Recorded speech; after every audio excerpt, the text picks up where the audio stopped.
Kingston, Jamaica.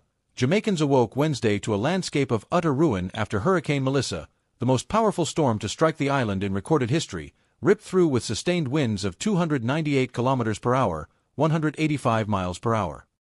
Surpassing even Hurricane Katrina's intensity, Melissa left three-quarters of the island without power, vast areas submerged under floodwaters, and entire communities isolated.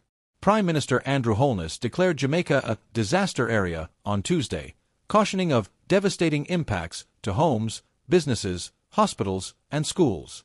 While no deaths have been confirmed yet, officials fear fatalities as rescue efforts begin amid crippled communications. It resembled the scene of an apocalypse movie, one MP in western Jamaica told local journalist Kimwan Francis of the Jamaica Gleaner.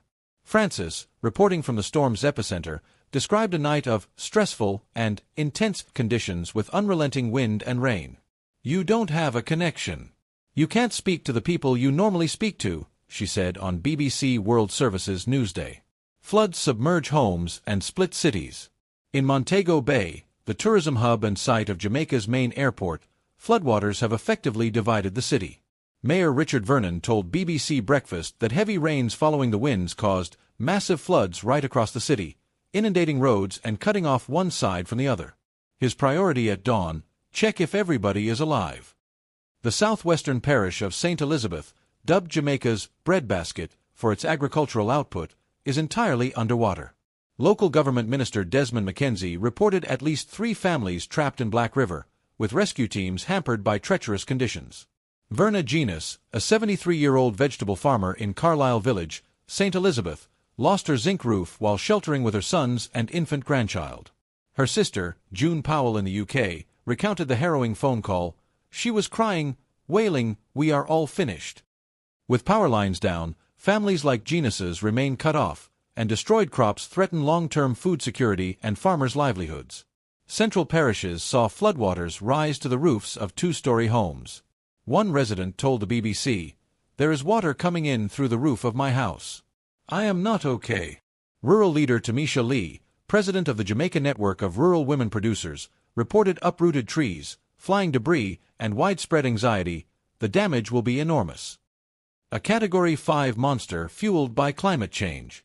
Hurricane Melissa rapidly intensified over abnormally warm Caribbean waters, a trend linked to climate change, reaching Category 5 status on the Saffir-Simpson scale. Gusts tore roofs from concrete structures, snapped power poles, and uprooted ancient trees. Health officials issued warnings about crocodiles displaced into residential areas by floods. Tourists stranded on the island endured terror. British visitor Pia Chevalier from Cambridge, holed up in a darkened hotel with her son, described vibrating windows and slamming doors. "I've never heard anything like it."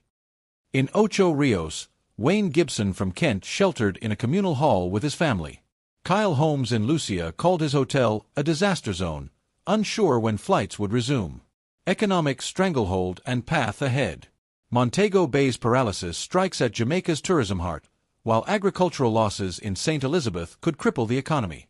The government holds a catastrophe bond to aid recovery, but immediate needs, shelter, food, and medical care, remain critical.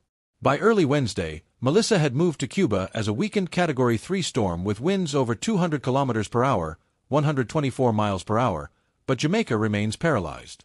As communications restore and assessments unfold, the full human and financial toll will emerge. For now, a resilient nation begins the daunting task of rebuilding from what many call an apocalyptic nightmare.